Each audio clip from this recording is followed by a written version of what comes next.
Order, order. I called Mr. Connor Reid to move the motion. Rand, sorry. Apologies, Connor. That's okay. Thank you, Mr. Chair, and it's a pleasure to serve with you in the chair. I beg to move that this House has considered visas, security and access to services for Hong Kongers living in the United Kingdom.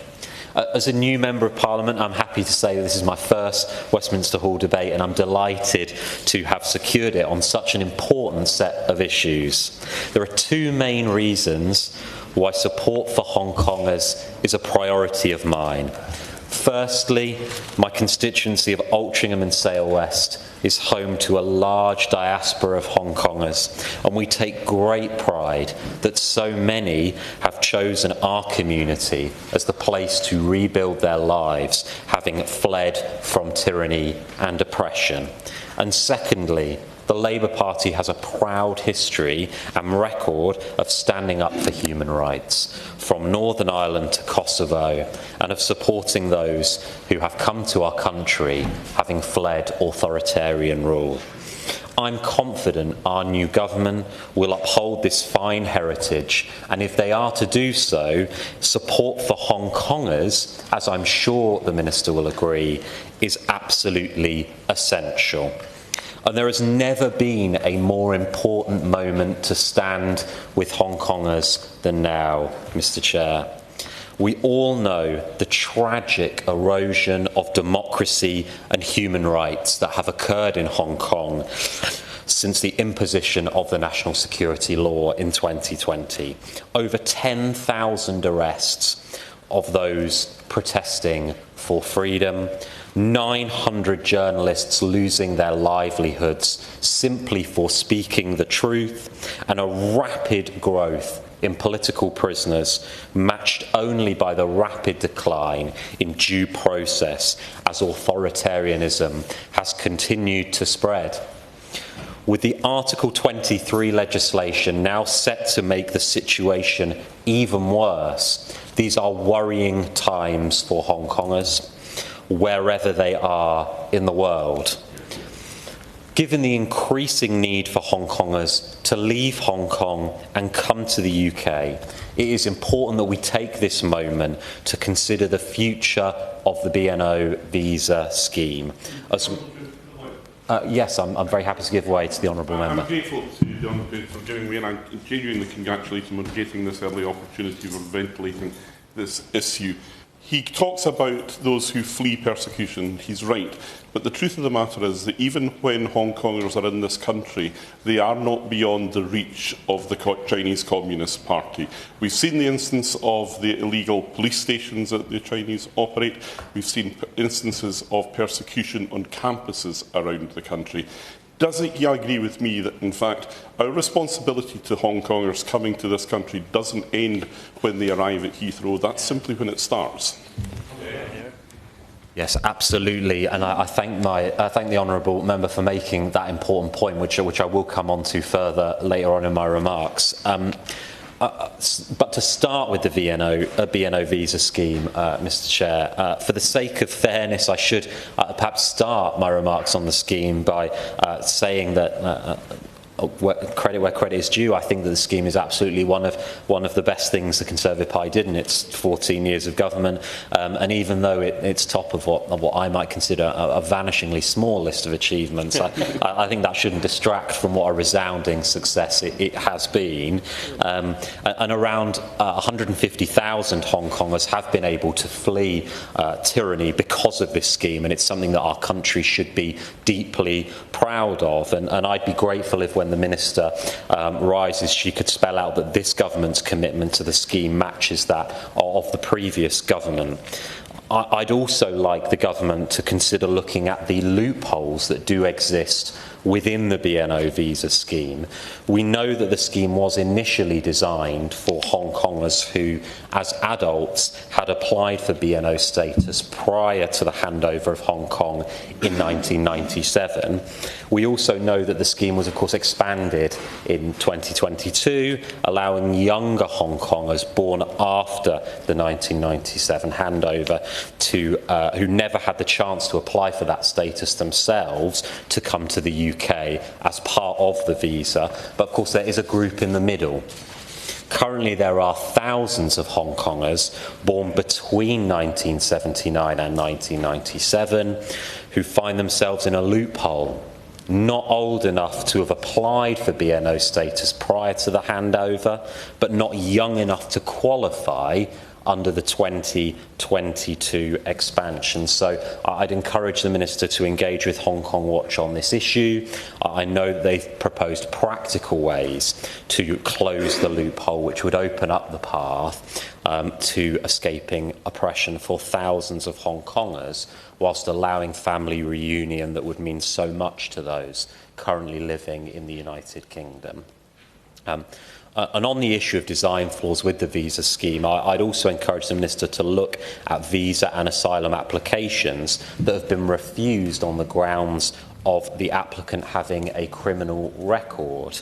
While this may be perfectly reasonable in other circumstances, we know that some pro-democracy protesters are getting criminal records in Hong Kong, and this in and of itself should not be a reason for them to be denied safe passage to the United Kingdom, as I'm sure all colleagues would agree.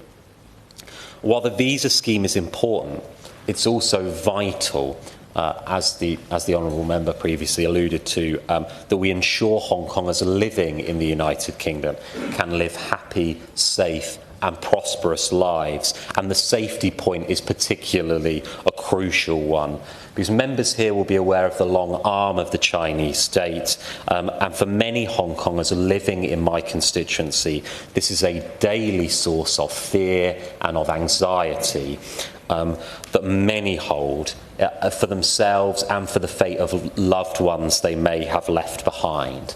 Each act of Chinese aggression, whether it is political interference in this place, sanctions against parliamentarians, or outright acts of espionage, as we have seen, heighten the fear of Hong Kongers that they might be next. And we know that in July and December, the Hong Kong National Security policy, they issued arrest warrants with £100,000 bounties for 6 exiled Hong Kong activists now living in the United Kingdom. And of course, close to home, we had the incident at the Chinese consulate in Manchester. I hope that when the Minister speaks, she may be able to reassure Hong Kongers in my constituency by setting out what measures the Home Office has in place to ensure the safety of Hong Kongers given the unique threats that they face. As well as guaranteeing the safety of Hong Kongers in the United Kingdom, we must work to ensure their lives can be as happy and prosperous as possible. And so I briefly, if I may, want to touch on 2 more points before I wrap up. Firstly, the issue of accessing retirement savings. The Mandatory Provident Fund is a compulsory retirement scheme for the people of Hong Kong. And for most Hong Kongers, it is their main pension pot, and in theory should be something they should be able to withdraw in full, even if they choose to leave Hong Kong. But in practice, vindictiveness is stopping them from doing so, and has made it almost impossible for Hong Kongers who fled their homeland to access the money, which would be vital in rebuilding their new lives. It is estimated by Hong Kong Watch that Hong Kongers who have fled to the UK are being denied access to £3 billion in savings. So would the Minister be willing to have a conversation with colleagues in the Treasury about what more can be done to tackle this grave injustice? And I'd also briefly, if I may, encourage the Minister to have conversations with colleagues in the Department for Education regarding the issue of tuition fees. For many Hong Kongers in England and Wales, higher education is rendered unaffordable by the requirement to pay international rate tuition fees. And that stands in contrast to students who've come to the UK on other humanitarian pathways, such as those from Ukraine and Afghanistan, who have home fee status. This feels like an unfair discrepancy, and if we want Hong Kongers to thrive in the UK, it is something that we should seriously look at. So I know I have made several asks of the Minister today, and that many of my colleagues will no doubt have done the same on various other important causes at a time when asks of the Home Office, I know, are extremely significant. But we must not lose sight of Hong Kong. It cannot be forgotten about or pushed to the margins, Mr. Chair, and not just because of what supporting Hong Kongers says about our country's commitment to our fundamental value of freedom, but also because I know from my own constituency that if those who arrive from Hong Kong are given the support they need, they can make such an immense contribution to the communities that they now call home. Thank you very much. Thank you. I remind members that they should bob if they wish to be called in the debate. Allowing Mr Rand 2 minutes at the end to wind up, I will be calling the front benches from 2:28. So if members could limit their contribution to 5 minutes, then I will have no need to impose a timetable. The question is that this House has considered visas, security and access to services for Hong Kongers living in the UK. I call Phil Brickle. Thank you, Mr. Vickers. The context of this debate is that since the Chinese government's national security law was imposed and the 2019 Hong Kong protests took place in support of democracy and human rights, 10,000 people have been arrested and 2,300 charged, and 150,000 Hong Kongers have fled to Britain under the British National Overseas Visa Scheme. To be clear, this is a scheme which allows individuals to come and live in the UK, but which does not grant formal refugee status, and this is a point I will return to shortly. I want to pay tribute to the Hong Kongers in my constituency of Bolton West, many of whom live in West Horton and in Horwich. In the most difficult of circumstances, they have moved thousands of miles away from their homeland in search of a better life. Yet all too often, Hong Kongers have told me about their concerns for themselves and their families, both here in the UK, as well as loved ones and friends still in Hong Kong. So let us not forget why we are having this debate today. With that in mind, I wish to touch on a couple of points which have been raised to me by my constituents. First, on the B&O visa scheme, which was expanded in November 2022, that allows those individuals born after the handover of Hong Kong on the 1st of July 1997 to apply for the scheme independently of their B&O passport holding parents. What that expanded scheme failed to address, as the member for Altrincham and Sale West has already mentioned, was that Hong Kongers under the age of 18 on the day of the handover were unable to apply for B&O status themselves. And so Hong Kongers born between the 1st of July 1979 and the 30th of June 1997 are currently stuck in a loophole, neither old enough to have applied for B&O status before the 1997 handover, nor young enough to qualify under the November 2022 visa scheme expansion. My view is clear. Those Hong Kongers within the age bracket should be able to access the B&O scheme to allow them to flee political persecution and join family members here in the UK. I would ask the government to look afresh at the operation of the scheme. This takes me to my second point. Many Hong Kongers who hold B&O status are unable to access university education in the UK without student finance because they're not eligible for home fee status. Indeed, some young Hong Kongers themselves find themselves in a position where they've fled persecution but are having to pay up to £50,000 a year in university tuition fees. That not only prices them out of courses, but denies them the opportunity to pursue professional careers. Whether that is because the B&O visa scheme itself does not grant refugee status or not is unclear to me, but I hope that the government will be able to rectify this position so that young Hong Kongers who have fled persecution are able to proceed with their university studies. Finally, I want to touch on repression. In Hong Kong, we know that British citizen Jimmy Lai has been in prison for over 1,500 days in solitary confinement. Now, I take comfort from the Prime Minister's comments earlier this week that securing his release is a priority, and we must urgently see that release happen. Closer to home, I know from my own conversations with my Hong Kong constituents that many continue to live in fear for their security, even here in the UK.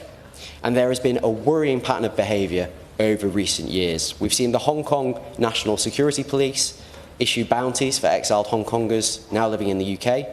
And we all remember the shocking and frankly unacceptable event in October 2022 when a BNO visa holder who was peacefully protesting outside the Chinese consulate in Manchester was assaulted by masked men having been dragged into the consulate's grounds. These actions are unacceptable, constitute an assault on human rights and must be condemned in the strongest terms. I welcome the continued support the government provides to Hong Kongers in the UK and thank the honourable member for Altrincham and Sale West for having secured this important debate. Gregory Stafford. I want to thank the honourable member for Altrincham and Sale West for securing this very important debate, and it is an honour, Mr Vickers, to serve under your chairmanship. Hong Kongers live across the UK, but also in my constituency of Farnham and Borden, including in Haslemere and Liphook. I want to declare an interest and a plug that I am a member of the Interparliamentary Alliance on China, IPAC, and if any member in this room wishes to join, I encourage them to do so. We are not favoured by the Chinese Communist Party, I can tell you that. Mr Vickers, in addition to the many wise and important decisions that the Conservative administration made over the last 14 years, one of the most, I do agree, important decisions was to launch a special immigration route in June 2020 in response to the escalating political situation and implementation of the dangerous and oppressive national security law by the Chinese Communist government. This visa has welcomed Hong Kong residents who hold British national overseas status and their immediate families to live, work and study in the UK away from those restrictions on their freedoms and political rights.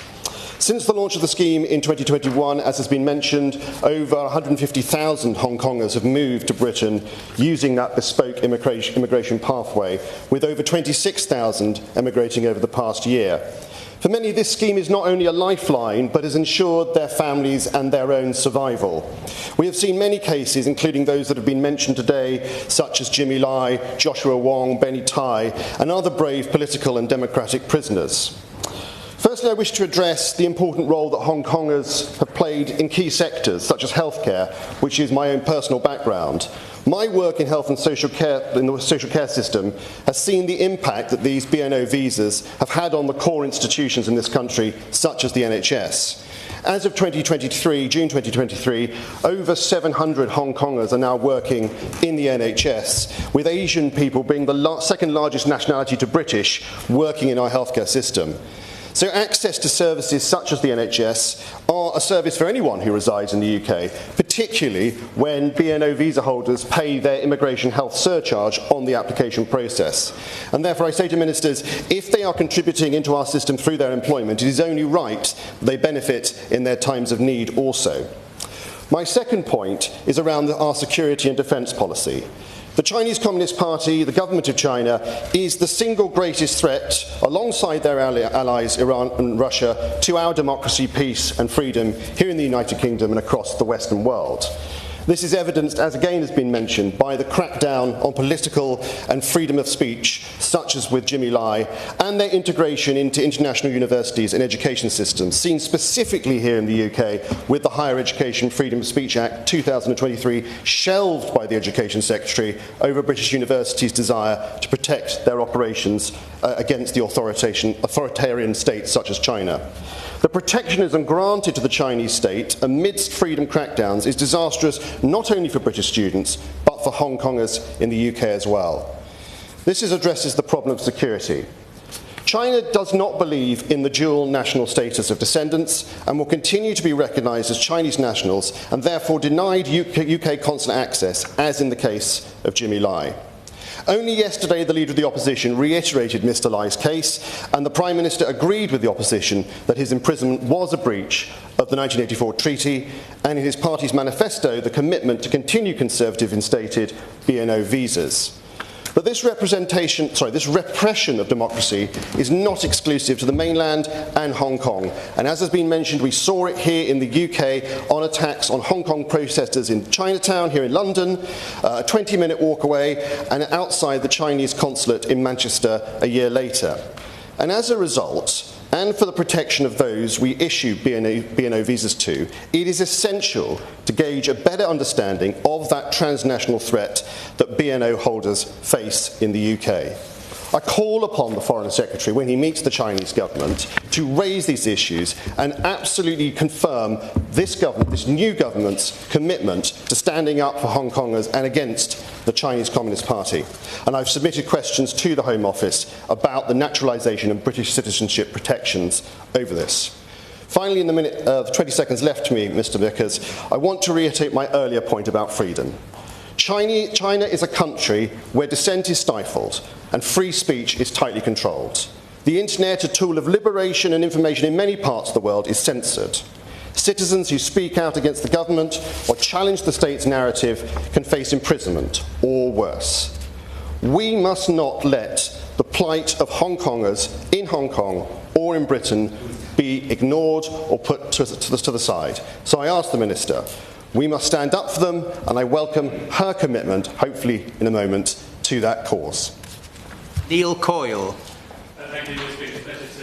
It's a pleasure to speak with you in the chair, and can I congratulate the Honourable Member Fulton Sale, who's clearly going to be a massive asset on this particular issue. Thanks to many organisations who've chipped in on this, but I want to speak to the 3 points raised primarily by constituents directly affected as BNO Hong Kongers on their practical experience here. The first is reiterating part of the points around university and non-home fees. Many BNO Hong Kongers are simply priced out of higher education here in the UK, despite the reason they're here from persecution in Hong Kong. They already have to show pay the health surcharge. There are higher fees for being here to begin with before even looking at paying the overseas rate, which isn't applicable to others. There is a doubly egregious issue within this as well, because residents from almost all British overseas territories have been eligible for home fee status at UK universities since 2007, but BNOs are not eligible because they had their rights stripped away in 1997. Those rights being restored is something I hope the Minister can commit to examining at least today to allow more Hong Kongers to benefit from reduced rates. There is, of course, the parallel with those granted leave under other schemes for Ukrainians already mentioned. I'd like to see that generosity extended to those who are making a permanent home in my Southwark London constituency, as well as others who have already mentioned their own constituencies. Time is really tight, so apologies if rattling through this rather fast, but the Mandatory Provident Fund is also of significant concern. Hong Kong has been denied that $3 billion that's already been referenced of compulsory retirement savings, despite proof that they have resettled abroad. The Mandatory Provident Fund Authority released a statement in March 21 saying that because the BNO passport was no longer recognised by the Hong Kong government as a valid travel or ID document, those trying to withdraw cannot use the BNO system. This has led to funds being frozen, which contradicts what representatives of some of the firms involved have told our colleagues in the Canadian Parliament. And I think, well, I hope to hear from the Minister that collapse in Sino-British relations isn't going to prevent ministers probing the direct companies involved from delivering their legal obligations. There should be no reason to prevent someone accessing their funds just simply because they hold a BNO passport or visa. But there are examples in the UK already, including a Hong Kong single mother unable to afford a heater for her son. She was denied $57,000 of her NPF. And a family of 5 unable to afford a wheelchair-accessible property for their disabled child because their NPF was withheld. So I think that ministers probing some of the companies, just to give an example, HSBC oversee 5 NPF schemes and manage approximately 29% of the total successful MPF market. This should not be ignored. We cannot wait, whilst I welcome the audits, we cannot wait for the end of the audit to look at some of the relations and issues interplaying there. We do need to see action on these specific, and maybe calling some of these companies in to examine how they're supporting Hong Kong, Hong Kong as BNO holds now would be really useful. Hong Kongers have asked for documents presenting a formalised commitment to apply for British citizenship, which they can present to the MPF holder, and I hope that's something also the Minister can look at. And then the final point is on security. We heard about Manchester, there's examples in Surrey, there's examples in my own constituency, cyber security as well as physical harassment and intimidation, following, disrupting meetings, preventing the booking of meetings at venues, all these simple things to try and deny people the right to rebuild and live a normal life here in the UK. Transnational repression, completely unacceptable. Some of those responsible have been shown to work for the Hong Kong Economic Trade Organisation here in the UK. Why it still has diplomatic status, I think we should begin to question. I've been asking ministers about this, and again, the audit is one area that might look at this longer term, but we could be looking at this now. The US has sanctioned 49 Hong Kong representatives. We are yet to move in the same way, and I think ministers should be looking at this now. And also, I would ask the Minister to give us a steer on protective measures that could come forward sooner. We provide the CSC to protect synagogues. We have the the protective security for mosques scheme now. I think something similar that specialises in the situation that Hong Kongers face, Hong Kong BNO holders face, as well as training and support for the police authorities involved would be incredibly useful, and I've written to the Security Minister on that issue specifically, and I hope to hear from him soon that offer of security will be afforded, because we cannot let those who've fled communist persecution abroad be subject to communist persecution here in the UK. Thank you. Bobby Dean. Thank you, Mr. Chairman. First of all, congratulate the member for Altrincham and Sale West for bringing this debate to the Chamber, and also associate myself with his comments about how the previous government should be congratulated as well for honouring the B&O scheme in the first place. My borough of Sutton is home to over 5,000 people on the B&O scheme already. I represent the eastern half of the borough in Carshalton and Wallington, and my colleague later on will be talking about the west side and Sutton and Cheam as well. We've had obviously lots of constituents coming up to us sharing their concerns, and some of them have been aired already. One of the ones that came up the most on the doorstep and in the events that I was hosting was actually to do with access to jobs and having their qualifications failed to be recognised. And more specifically in our area, it was about social work. We seem to have quite a lot of Hong Kong social workers in my area. And they were not being recognised either because they failed to have had the adequate conversion courses that they needed to have it recognised there, or because of an uncooperative Hong Kong government basically holding back proof of their careers and proof of their qualification. Now, I'm also a local councillor, and I was aware of the fact that Sutton Council desperately needed social workers. So I reached out to my local council about this and asked them if there was anything that they think we could do. I'm pleased to say that next month we're going to be launching an innovative internship programme where we have linked up with a local university, Kingston University, who will be providing some sort of formal study for Hong Kong social workers that we've identified. And they're also going to get the opportunity to get some in-the-field experience with social workers that are already employed by Sutton Council. And we're hoping that this will then result in the necessary recognition of their qualifications via Social Work England. Of course, this is a problem that I'm sure is widespread across the UK, maybe for other professions too.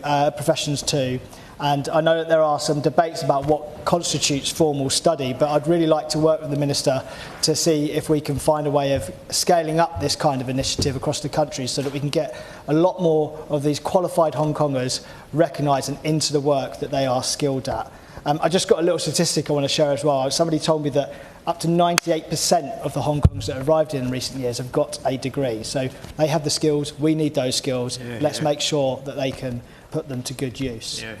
The next point I wanted to raise has already been raised a couple of times, and it's around university admissions. It's been a really frequent complaint that despite that figure I've just mentioned of all the arrivals here being extremely well qualified in terms of their academic performance, they're worried about their children not being able to access the same because of the scale of fees that international students face. They tell me that they've got British national in their status, in their name, but they don't feel like one when they're applying for university. So that's something that we absolutely need to fix. And finally, it's the point around security, again, well made here already. It's absolutely critical that Hong Kongers feel safe in the United Kingdom. We all know why they fled, but they're still living in fear of surveillance and persecution here. I've mentioned the act of them holding back qualifications so that they can't get the work that they need here. There's been evidence of them destroying other records that Hong Kongers need access to. They've been holding on to criminal records for things that we should not be recognising in this country, the mere right to protest, and pension entitlements, which I think may have been mentioned as well, also being held back. Closer to home again, around the corner from me is Croydon, and there was widespread reports for a long time that there was some sort of secret Chinese police station operating out of Croydon. Now, I do have to put on the record that the Met found no evidence of that, but it at least demonstrates the scale of fear that is in the Hong Kong community. And we're also hearing repeated concerns about Confucius Institutes at universities and the calls on lecturers and so on to be sacked that are coming out of some of these institutions and intimidating Hong Kongers into feeling like they need to be silent. We was also mentioned over here about cyber harassment as well from the member for Southwark. We've experienced that as a council here in my borough as well. We were putting on an event that was about welcoming Hong Kongers, and it became subject of a series of sort of threatening posts telling people that they should not attend this event, and making up all sorts of reasons why the event should not go ahead. So in conclusion, Mr. Chair, as a local MP, I'll always want to stand up for my constituents' rights, but as a country, we really do have the duty to ensure that all of our citizens feel like this is a democratic, free country full of opportunity for them, and I hope that we can deliver that for Hong Kongers too. McDougall. Thank you, Chair. Pleasure to serve under you today. I congratulate my honourable friend for securing this debate. My own background before elected was working with dissidents, Democrats and human rights defenders, including many within the territory of the People's Republic of China. And earlier this week, along with the Honourable Member for Carshalton and Wellington, was elected to the APPG on Hong Kong to chair it. And like the Honourable Member opposite, I'm also a member of IPAC. So these issues have always been of political interest to me, but since being elected, this has become also a constituency issue for me, because like many other members, so many of the 144,000 Hong Kongers who've come to join us in this country decided to settle in East Renfrewshire, and in particular in Newton Mearns in my constituency. And they will always say to me three things. They'll say, first and foremost, they're delighted to be here. Second, they will tell me that they wish the weather was better in Scotland. And so do we. But they'll also say that although they are now living in a free country, they are not living free from fear.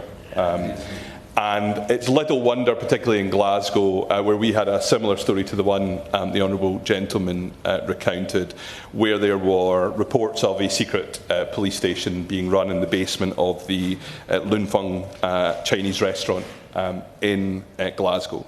And I know the government have made it very clear on many occasions, as did the previous government, that such oppression on British soil is not acceptable. But I'd be interested to hear what more can be done, whether we can keep under review the diplomatic privileges given to organisations like the Hong Kong Economic and Trade Office and others, to make sure that they are not used as organs of transnational repression. In addition to what my honourable friend spoke about what extra support can be given to make diaspora groups serving Hong Kongers in the UK more resilient to that repression, I'd also ask whether work can be done to come up with an accepted definition of transnational oppression, because this is, in this debate, a question about Hong Kongers, but increasingly autocrats are reaching beyond their own borders. And it's an issue that impacts many other diaspora groups. Others have mentioned Jimmy Lai, and I think his case rests on all of our conscience. 77-year-old man, failing health, in the baking heat of a Hong Kong jail in solitary confinement, denied independent medical access, denied consular access, and facing a life sentence for a trial, after a trial without a jury. But it rests very heavily on the minds of Hong Kongers and whether they will be able to access consular assistance if something goes wrong. And so I'd urge the Minister to address that and to look at how that can be, that reassurance can be given to Hong Kongers, and that they can be treated, including BNOs, as British nationals for the purposes of consular assistance as a matter of default. Others have mentioned the concern around the electronic travel authorisation, and I'd like to echo that, particularly because the assumption that if you have had a custodial sentence of more than 12 months that you would be refused such an authorisation particularly worries Hong Kongers, because if you have been a political prisoner, if you're one of those more than 1,000 political prisoners still in Hong Kong at the moment, the average sentence is far longer than 12 months. And so it makes it far harder for them to flee here if they find themselves in need of that. In the background to what I'm asking of the Minister today, and I think what other honourable members are asking, is the principle that Hong Kongers are British. And because they're British, they deserve the same protections, the same privileges and the same opportunities as anyone else who is a British citizen. But I think it has a wider symbolic importance for us as well. We are engaged in this global struggle between autocrats and liberal democracies. And the people of Hong Kong stood up and said what side of that battle they were on. And for all the brutality they face and all the repression they face, we have to show that we as a country will continue to stand beside them and that we have clearly chosen a side in that global struggle. Thank you. Jim Shannon. It's a pleasure to serve under your chairship for the second or third time this week. Can I also congratulate the honourable gentleman for Oldacaham and Sale West for setting the scene so very well, and by pursuing the debate give us all an opportunity to make a contribution to support his thoughts as well. A real pleasure to follow the honourable gentleman for East Renfrewshire. I look forward to many more debates where we'll be together in these things. I've long been an advocate for the people of Hong Kong and for their right to live in Hong Kong without bowing the knee to China. The absolute outrageous actions by the Chinese government that have ripped through the Sino-British joint agreement, and to be truthful, if I can say this with great respect, I believe that our lack of fulsome responses emboldened the Chinese, and that's been exemplified, I believe, by the Chinese continue to break international treaties. I believed and still believe that diplomatic action should have been taken. I still believe that it should, however, but this is not the aim of the debate today, to be fair. I welcomed and supported the Conservative government. Very pleased to see the Minister in his place. He and I and others in this room supported the BNO visa, and have welcomed the 150,000 Hong Kongers who have used this visa. Some of those have come to my constituency. I should have welcomed the Minister to her place. She and I have been friends for many years in the back benches where we warmed the seats regularly. Now the Minister, she's now a Minister, and I wish her well and look forward to her answers to the things we'll put forward. The visa for the Hong Kongers allows them to come to our shores and live a free life, a life free from oppressions. They have indefinite leave to remain and qualify for permanent residency after 5 years and British citizenship after 6 years. It is right and proper that we offer them a way of escape, and for many, that's exactly what it is. It's a chance of some freedom, some liberty. As a library briefing outlines, I want to make this on record. A single adult that can apply for a 5-year BNO visa would pay a £250 application fee and immigration health charge of £5,175. The visa gives people permissions to come to live in the UK with fewer restrictions, etc. Now, it also gives them access to most benefits, tax credits and housing assistance paid by the state. The reason why I put that on record is this. It is my opinion that this is the bare minimum and that we must enhance their ability to apply for help, for example, with home fee status or student finance in England, Wales and Northern Ireland, which their third-level students are currently ineligible for. So that's one of my asks to the Minister. On that issue, can we review that? And I know the Minister is always very eager to help and assist, and I'm quite sure that she'll do her best to come back with something that might be positive in relation to it.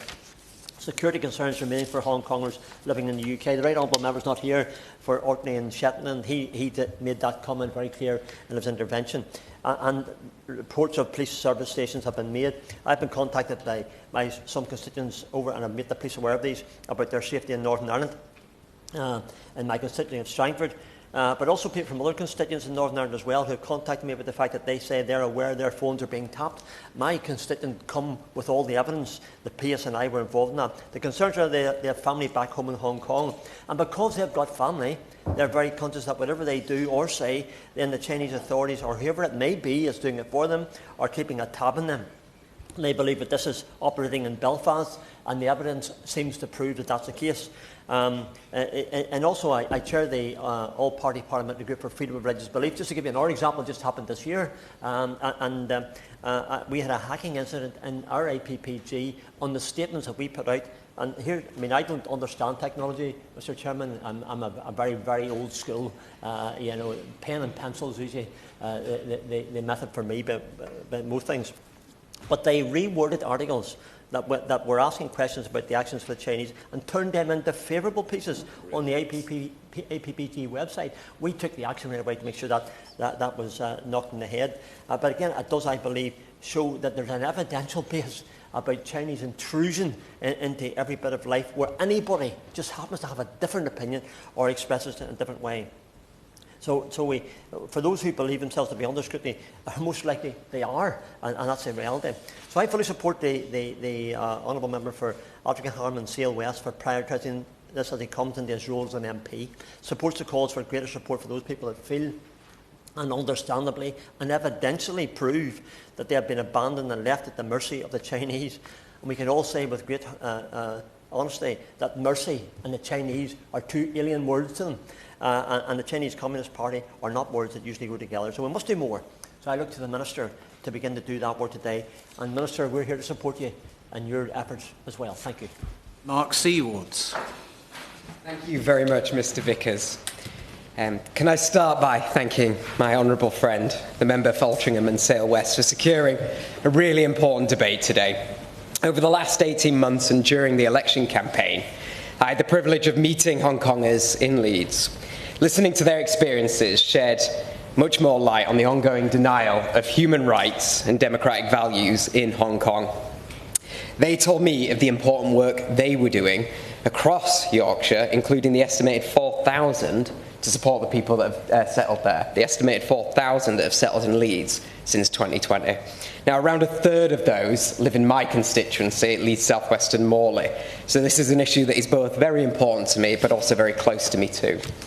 Now, more than 10,000 people have been arrested in the protest-related cases since the start of the pro-democracy movement in 2019. This includes, as has been referenced today by many members, the British citizen Jimmy Lai, who has been behind bars for years, and he faces life imprisonment under the national security law for quite simply telling the truth. Given that we recognise why Hong Kongers are leaving their country, it is essential that we consider the security and access to services for those that come to the UK. Now, given the time constraints on this debate, my contribution is just going to focus on one specific aspect of security, and that is transnational repression.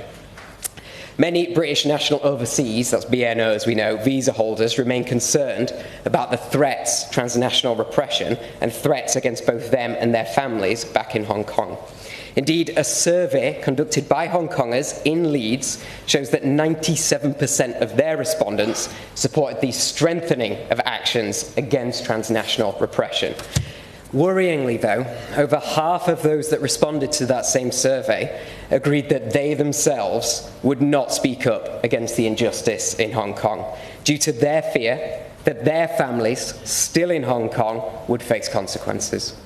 They also question if they'd ever be able to return to Hong Kong should they criticise the Chinese government themselves.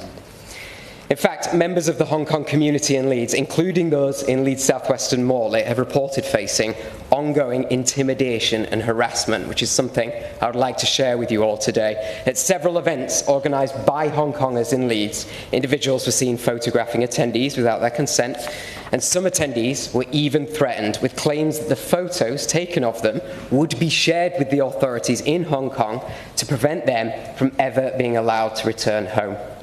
Threats have also occurred on social media in Leeds, with the Leeds Hong Kong Community Facebook page being shared in far-right circles in an attempt to cause agitation. And worse still, the personal information of prominent activists in the Hong Kong community in Leeds, phone numbers, personal addresses, have been shared publicly in an attempt to humiliate them and endanger them.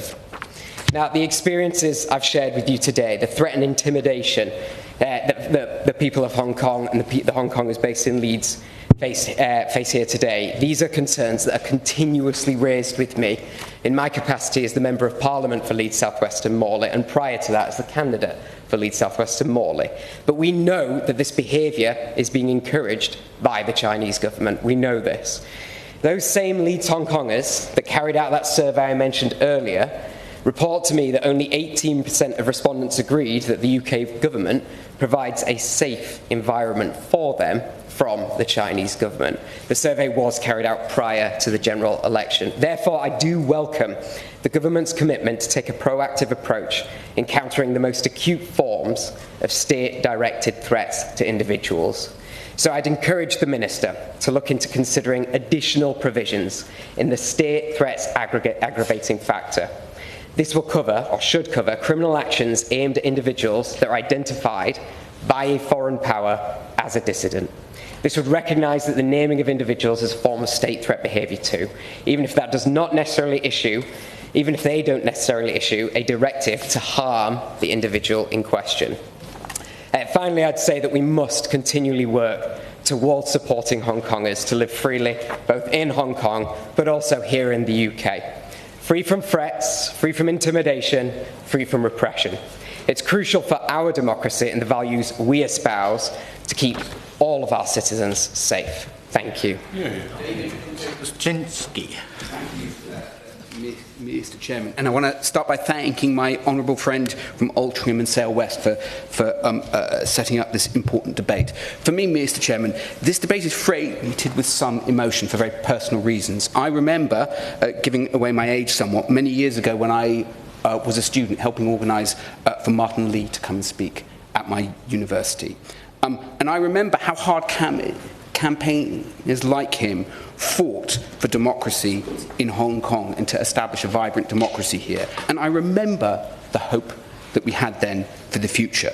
And it's heartbreaking to see how the situation has unfolded, with China's promises turning to ash, with the repression my honourable friends have talked about, with publications like the Apple Daily being shut down, with British citizens like Jimmy Lai resting in prison denied their basic rights. China, as the Prime Minister said, has clearly broken its agreement with Britain. But far more importantly, it's breached its covenant with the people of Hong Kong to respect their rights and freedoms and allow them to live in the way that they were promised. And in so doing has struck at the very heart of what makes Hong Kong so special, and I'll gladly give way. One of the things I brought to attention last week at Business Questions, Mr. Chairman, was Jimmy Lai himself and the fact that he was denied his religious liberty. He was denied the Eucharist as a devout, practising Roman Catholic. That's how far China is prepared to go. There's an example, and the other example is absolutely right. Thank you. And I thank the honourable member for his point. Absolutely, Mr. Lai's treatment is appalling. Given that, I welcome the Prime Minister's words yesterday in the Chamber about the way he will hold China accountable for that alongside engagement. And I'm also incredibly proud of the way my community in Hendon and our communities across the UK have welcomed new arrivals from from Hong Kong. In Hendon, we have a large and growing Hong Kong population, particularly in Colindale, and they add so much to the life of our community.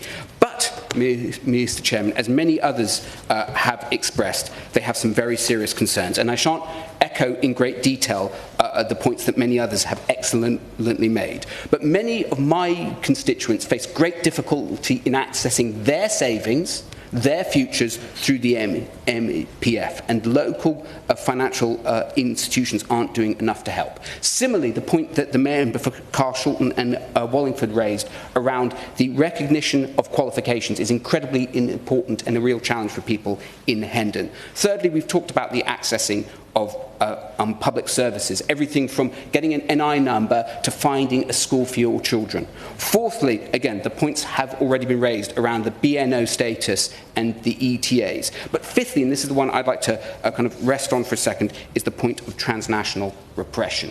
The honourable member mentioned overseas police stations. Well, one of those was identified allegedly in my constituency. It is completely unacceptable that people in this country face surveillance, face repression, face threat simply for exercising their democratic rights. And that extends to the treatment of members of this place as well. And so I just wanted to finish, because I know time is tight, by echoing the points, by urging the government to do what China has not done, which is renew our covenant with the people of Hong Kong. I thank the Minister for her work on this, and I beg to move. Thank you, Mr Vickers, for the invitation to speak, and congratulations to my honourable friend for Altrincham and Sale West for securing this important debate.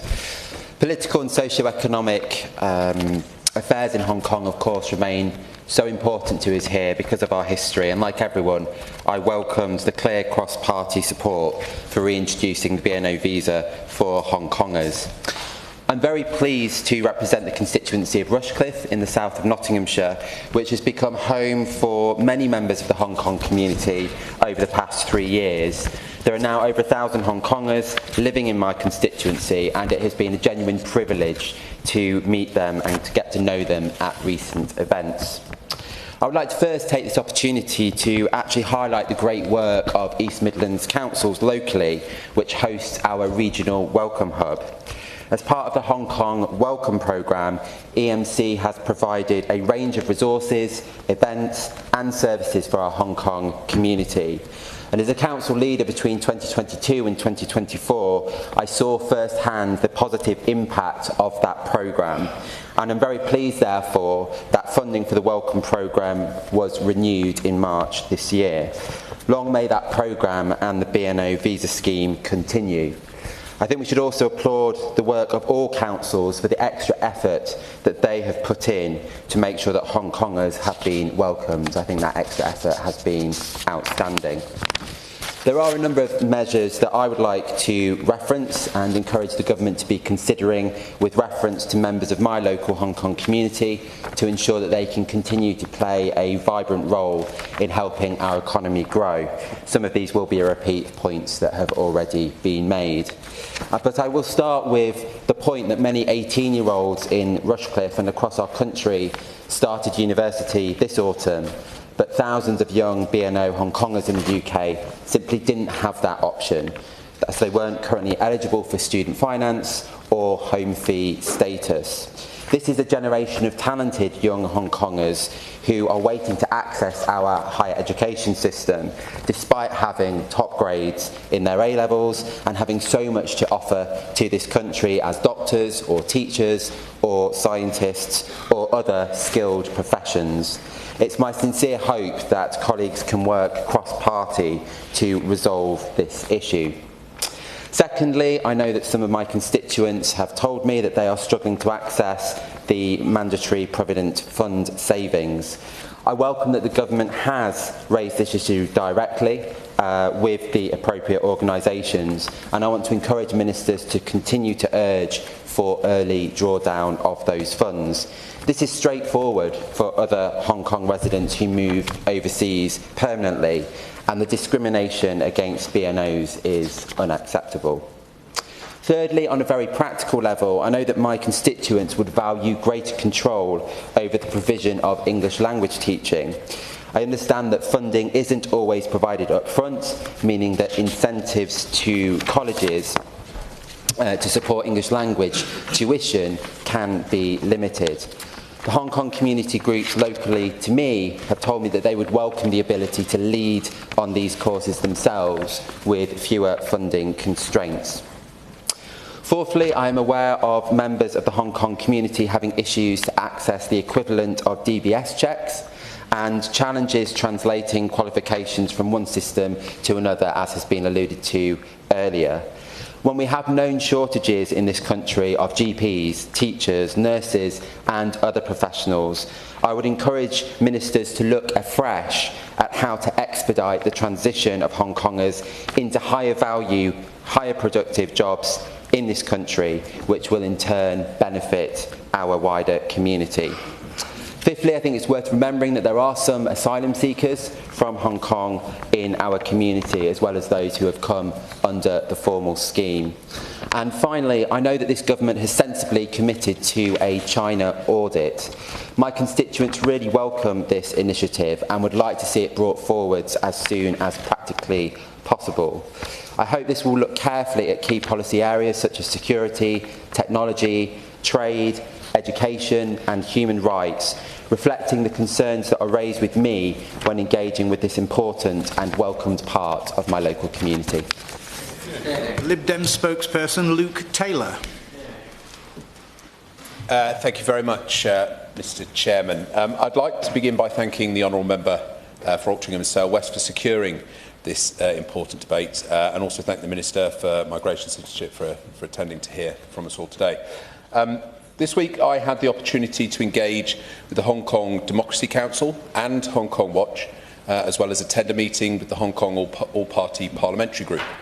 These discussions provided valuable insights into the key topics surrounding the current debate, with headline concerns around transnational repression, access to the £3 billion held hostage in the mandatory provident funds in the UK, in UK banks, and also eligibility gaps in the B&O scheme, but also access to home fees at UK universities for B&O visa holders. Hong Kongers are an integral part of the community in my constituency of Sutton and Cheam. I'm proud to represent thousands of residents originally from Hong Kong. Our area, known for its proximity to central London, family-friendly atmosphere and outstanding schools, is a welcoming place for those looking to make a new start. My constituency is a mosaic of multicultural communities that enrich modern London. From Hong Kongers to Ukrainians, Afghanis to Tamils, I take immense pride in representing an area that stands as a crucial sanctuary for those fleeing persecution abroad. In Sutton and Cheam, we embrace the unique backgrounds of every resident in a community where diversity is valued and celebrated. And yet, tragically, because of the actions of an overseas state, many of my constituents are afraid to show their faces at demonstrations here in London advocating for democracy in Hong Kong. How can it be acceptable that they feel it necessary to wear face coverings and masks to conceal their identity, to avoid repercussions for themselves, their families and their friends? Many of the residents that I represent live in fear of being photographed on the street by those acting on behalf of the Chinese Communist Party, worried that these images could be used to target and persecute their families back in Hong Kong. Such a fear tactic has no place in our democracy, and I am deeply appalled that it is happening right here under our noses. With the Chinese government expanding its embassy operations with a volunteer recruitment scheme designed to surveil dissent against the CCP, this anxiety is only likely to escalate amongst my constituents and many of yours. This kind of transnational repression is not just happening at major protests in central London. Just last year, former Hong Kong Chief Executive Leung Chen-ying took to social media to criticise the promotion of a children's day camp put on by Hong Kongers in my constituency in Sutton. It was alluded to earlier by my honourable friend for Carl Shelton Wallington. That day camp celebrated a series of books titled Sheep Village. It was aimed to teach children about justice, civil liberties and human rights, informing a new generation of the context behind Hong Kongers' struggles against CCP influence. This event illustrates the extensive surveillance the Hong Kong Special Administrative Region, HKSAR, can exercise in our capital. A seemingly small community book event at a local church in my constituency can be swiftly reported to CCP officials in Hong Kong, exposing my constituents to potentially life-changing consequences. This reality not only raises serious concerns about personal safety, but also highlights the chilling effect on freedom of expression in my constituency. It should simply go without saying that no one on UK soil should ever feel threatened by another country for standing up for their freedom. If we are to continue to be a beacon of light and hope for those fleeing oppression, we cannot stand for such blatant disregard for the values of openness and freedom that we cherish in Britain. I must also draw attention to a critical oversight in the British National Overseas BNO visa scheme. Since its launch in 2021, under the previous government, for which I do again congratulate and thank them for their action in the first instance, over 160,000 Hong Kongers have utilised this pathway to seek refuge in the UK. However, a troubling loophole exists, as has been mentioned earlier. Individuals aged between 27 and 45 are currently unable to access this vital lifeline unless they came to Britain as part of a family unit. This has meant that many young Hong Kongers who want to take up the offer are unable to do so. This needless exclusion leaves many vulnerable to the increasingly oppressive regime of the Chinese Communist Party back in Hong Kong. Why should an uncontrollable variable such as age determine an individual's ability to escape oppression? We do recognise the scheme has evolved and developed as the situation in Hong Kong has changed, but we do encourage the government to take action. As we've all identified today, this mistake needs to be corrected. That action to plug the gap in the B&O visa scheme is plainly the right thing to do, so please can we expand it to ensure Hong Kongers of all ages are able to live in Britain with their families. The Liberal Democrats stand firmly behind the people of Hong Kong and their democratic freedoms, both abroad and in Britain. The CCP are exerting transnational oppression right here on our doorsteps. Inaction is not the answer, not if we're able to meet our obligations and continue to be a moral leader and champions of democracy around the world. Britain's story and Hong Kong's story are intermingled. Our colonial history has made it so. Today, it leaves us with a profound imperative to not abandon the people of that great city, wherever they now reside, and ensure the flame of freedom that they have never shrunk from carrying with them is not extinguished. Can we urge the Minister to ensure that the Foreign Secretary raises the concerns highlighted in this debate with the Chinese and Hong Kong governments at every opportunity? Just metres from this place, a statue of Millicent Fawcett stands in Parliament Square. Inscribed upon it are the words, "Courage calls to courage everywhere." The people of Hong Kong are showing their courage, and it is calling out to us. Let us answer that call. Shadow Minister Paul Holmes. Thank you, Mr Vickers, and it's a privilege to serve with you in the chair this afternoon. And can I congratulate the Honourable Member for Altrincham and Sale West, who had typically, as I've responded to a debate that he did, spoke in earlier this week, is typically courteous and somebody that, as I said earlier this week, deeply cares about his constituency and will present a really good voice in this House going forward over the next 5 years, particularly on issues like this. He mentioned that he has a large diaspora of Hong Kongers in his constituency, and he rightly outlined the further challenges that this country's relationship with China has meant that we've seen going forward, and many loopholes within the scheme that was set up by the last government. He did, however, and can I thank him, however, for giving credit to the last government for instigating this scheme. I think the fact that he has put credit in the right place shows that he has excellent judgment, and we look forward to that excellent judgment being shown going forward in his career in this House. The Honourable Gentleman for Bolton West mentioned Jimmy Lai, and we as an opposition, His Majesty's official opposition, absolutely agree with his comments when he welcomed the Prime Minister's comments in the House yesterday. We stand with those comments, and we look forward to seeing the Foreign Secretary and the Prime Minister challenge the Chinese going forward. And my honourable friend, the member for Farnham and Borden, is right to outline that the last government's commitment was active in making sure that we welcome many Hong Kongers, including in my constituency of Hamel Valley, and he's right to outline that the government, and I know through his activism going forward, that the new government should be challenging the Chinese government going forward through the meetings that the Foreign Secretary is shortly holding. And I do thank many members for their contributions across this House today, and I think that they've borne out the right tone. I'm heartened by the continued support for our BNO holders who have come and who continue to come to this country where they can rely on the rule of law, developed and protected institutions and a stable democratic system regardless of which party is in charge. And since the introduction of the BNO visa scheme in January 2021, we have witnessed a remarkable response with over 210,843 individuals who've applied seeking to live, work and study in the UK. This visa route, available to those with the British national overseas status and their eligible family members, have provided a lifeline for many fleeing the erosion of Hong Kong, freedoms in Hong Kong, a place once known for its vibrant democracy, now facing unprecedented challenges. And these figures illustrate the urgent desire of Hong Kongers to find safety and stability. However, with this influx comes responsibility, and we must ensure that our support systems are prepared to meet the needs of these new residents, enabling them to fully integrate into our society.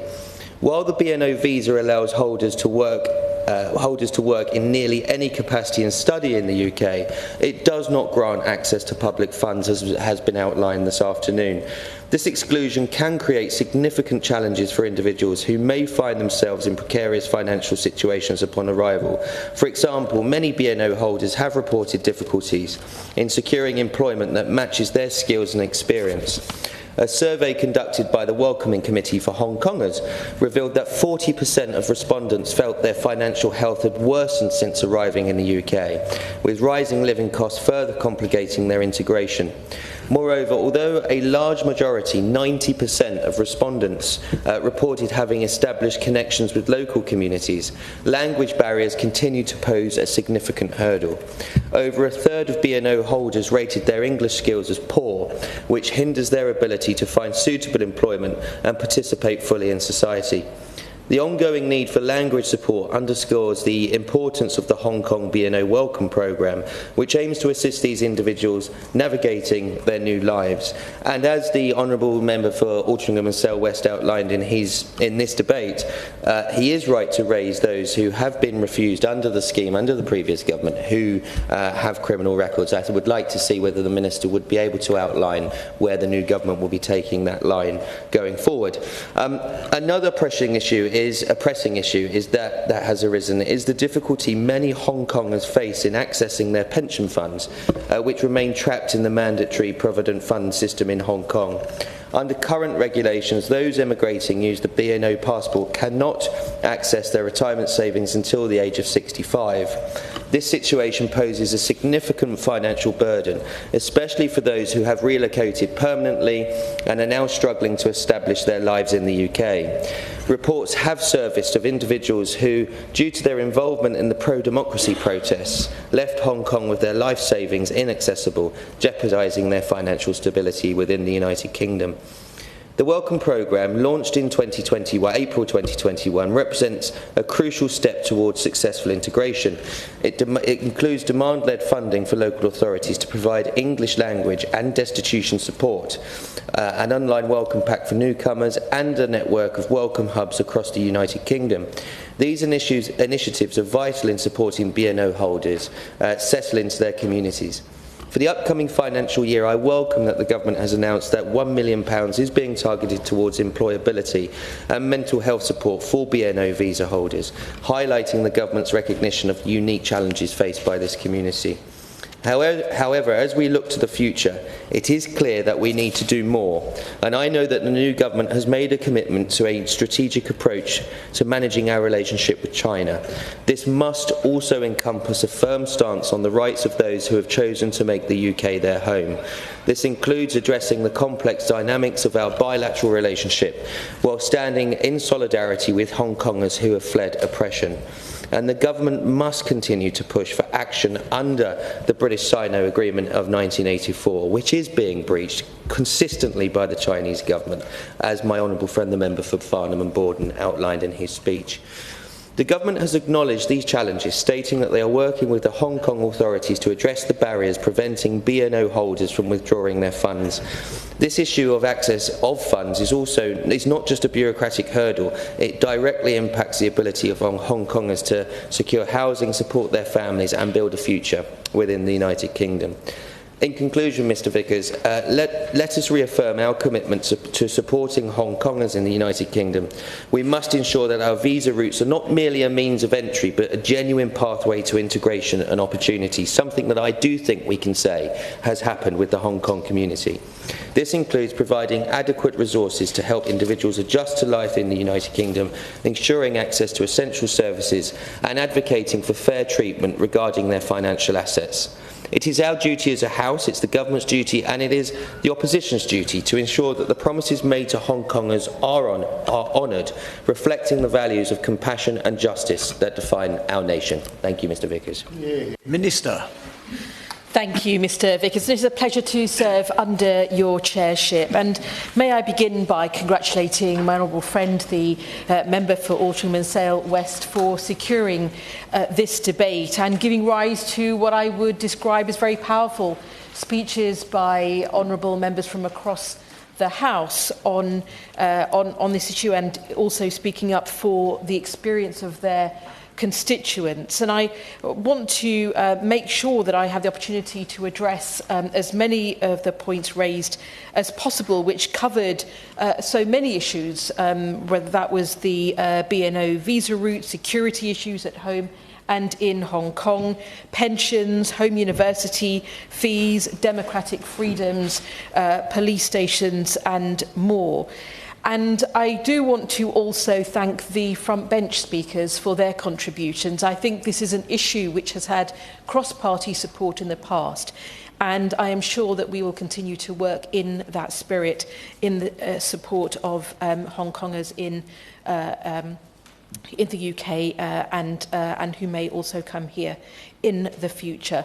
I'm sure that my honourable friend will recognise that I may not be able to address all the issues, and indeed some of these matters, which are complex, also do stray into the need to work across departments, whether that's with the FCDO, MHCLG and the DFE. But I want to assure all honourable members that we will be looking at all the issues, but hopefully I will cover most of them in my comments today. I also pay tribute to the work of Hong Kong Watch and others in sharing their experience and research.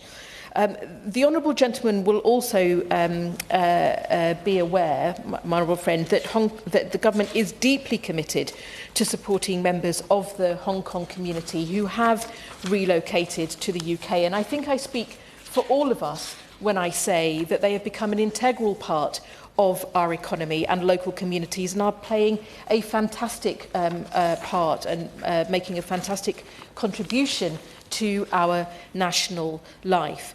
Now, speaking firstly about the Hong Kong BNO visa route. This route was established in 2021 in response to the imposition of the national security law in Hong Kong, which significantly impacts the rights and the freedoms of people in Hong Kong. And this route does reflect the UK's historic and moral responsibility and commitment to the people of Hong Kong. And indeed, since its launch, over 209,000 have been granted a BNO visa, of which over 150,000 have arrived in the UK, and they are free to live, to work, to study in virtually any capacity on a pathway to British citizenship. And I am sure that we will welcome many more Hong Kongers to the UK so that they can also come and build a new life for themselves. I will give way very briefly. The reason I asked the question, and I'm sure perhaps you'll come into it anyway, or if not, I hope you will, in relation to students and across Scotland, Wales, Northern Ireland, and here as well. And I did underline that there was a clear issue when it came to having the same opportunities as students who were born here. Has the Minister, or is the Minister able to give us an answer on that, please? I thank the honourable gentleman, and I will be coming on to that point.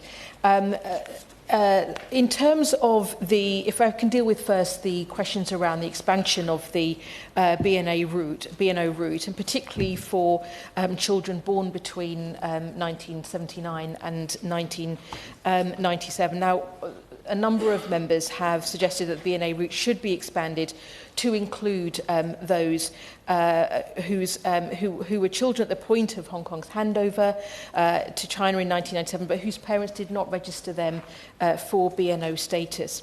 Now, the BNO's route does reflect the UK's historic commitment to those who chose to retain their ties to the UK by taking up BNO status, and we continue to uphold these commitments.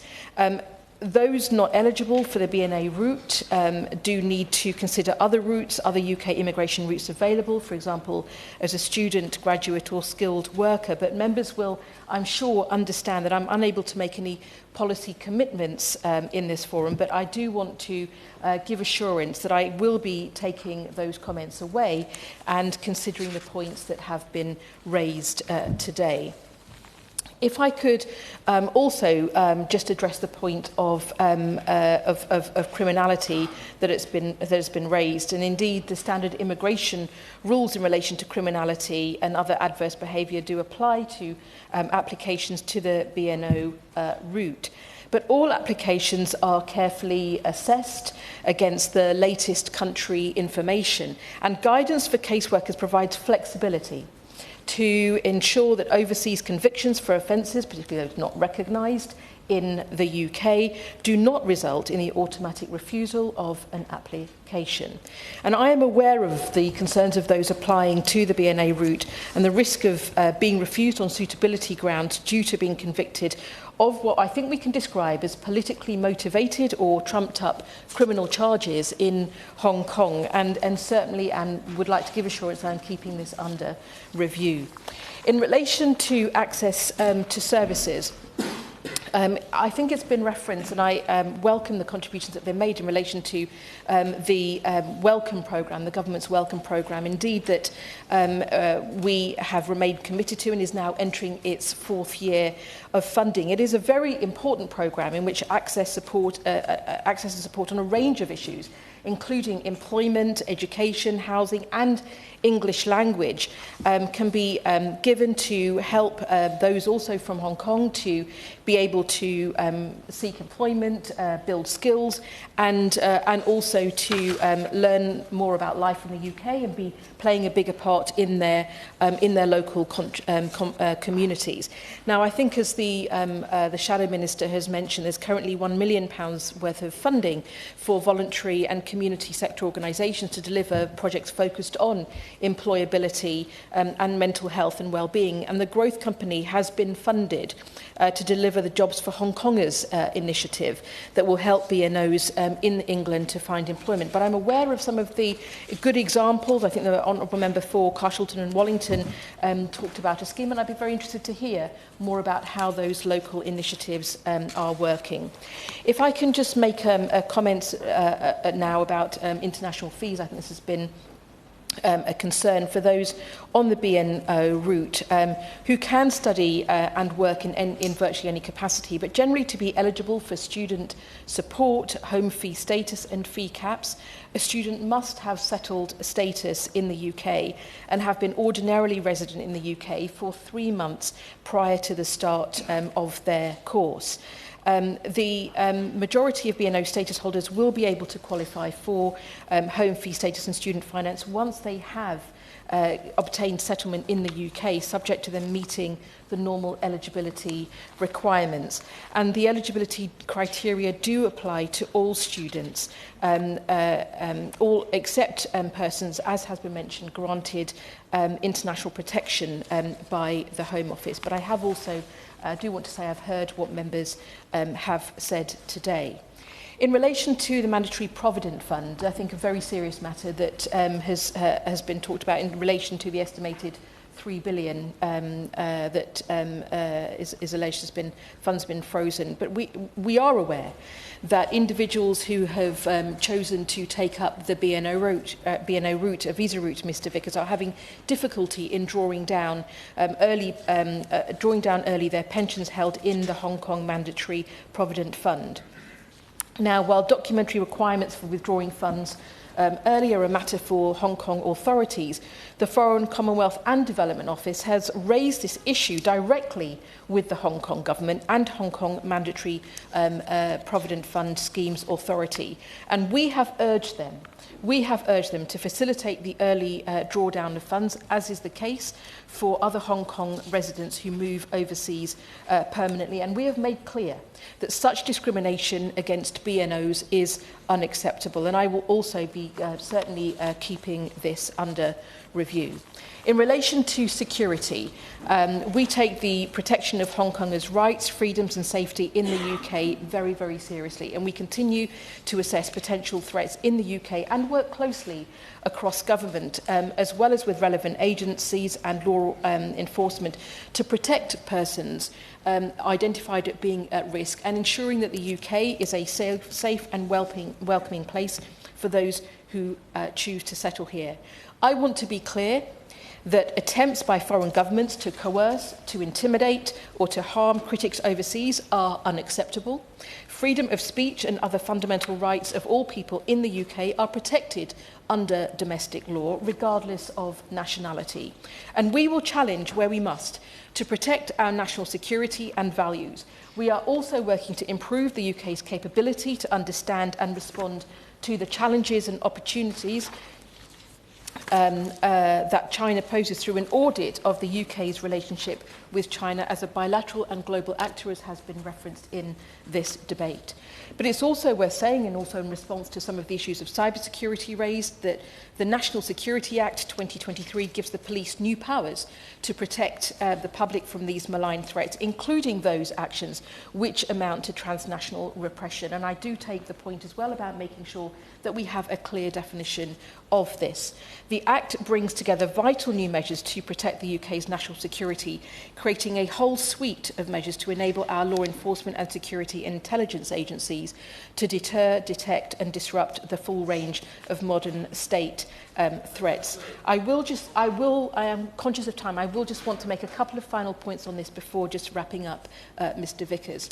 In relation to the Hong Kong Economic Trade Office that was referenced, this is, I think, a concern about whether there are any plans to shut it down, but the status of the Hong Kong Economic Trade Office is enshrined in primary legislation, and there are no plans to change this framework. In relation to Jimmy Lai, I think it is important just to make reference to this. We continue to call on Hong Kong authorities to immediately release British national Jimmy Lai. Mr. Lai's case, as has been mentioned by the Prime Minister this week, is a priority for the government. The Foreign Secretary raised Jimmy Lai's case in his first meeting with China's Foreign Minister at the ASEAN Summit in July, and we continue to raise his case. UK diplomats from our Consulate General in Hong Kong continue to attend his court proceedings on a regular basis and will continue to do so when the trial resumes in November. And we are deeply concerned about allegations of his treatment in prison and have sought reassurances of appropriate medical treatment. Just to finally say, I do want to thank again my honourable friend, the honourable member for Altrincham and Sale West, for securing this debate and for all the contributions. I think it's been an incredibly important and thoughtful and well-informed debate. And I do think it's important that we also take this opportunity to reaffirm this government's commitment to the people of Hong Kong and to the BNO route, which provides long-term safety and stability for Hong Kongers in the UK. Thank you. Mr. Conor Reid to wind up. Thank you, Mr. Vickers. I'd like to thank everyone for their contributions today. It's really encouraging to see the level of cross-party support on this vital issue. And I'd like to start by thanking the Shadow Minister, the Honourable Member for Hamble Valley, for once again for his kind words about me and for his contribution. And I thank the Minister very much for her strong words in support of Hong Kong and indeed for her constructive engagement with the points that have been raised throughout this debate. And I think we had some immensely powerful contributions from members today, and I'm aware of the time, but I just want to thank my honourable friend for Bolton West for being the first to raise the case of Jimmy Lai, and others who've spoken about that case, and it was really encouraging to hear the Prime Minister's strong words on that earlier in the week, and to hear the Minister reaffirm those today. As well, my honourable friend for East Renfrewshire for speaking so powerfully, as always, about the plight of those in Hong Kong and the immense amount of experience he brings to this debate and discussion, and to the Liberal Democrat spokesperson as well for talking so powerfully about our fundamental values of freedom, the right to protest and the right to self-expression. I think what unites us all is a belief in the importance of standing with Hong Kongers, both home and abroad, that this country continues to offer Hong Kongers a route out of oppression, to ensure that Hong Kongers living in the UK feel secure, and that they have an opportunity to build a better life here. I know that the Minister is personally committed to those aims, as is the government, and I'm sure that those in the Hong Kong community who've been following today's debate, including constituents of mine in Altrincham and Sale West, will be really encouraged by the contributions and by the positive response of the Minister today. Thank you very much, Mr. Vickers. The question is that this House has considered visas, security and access to services for Hong Kongers living in the UK. As many of that opinion say aye, to the contrary no. I think the ayes have it, the ayes have it. The sitting is suspended until 3 o'clock.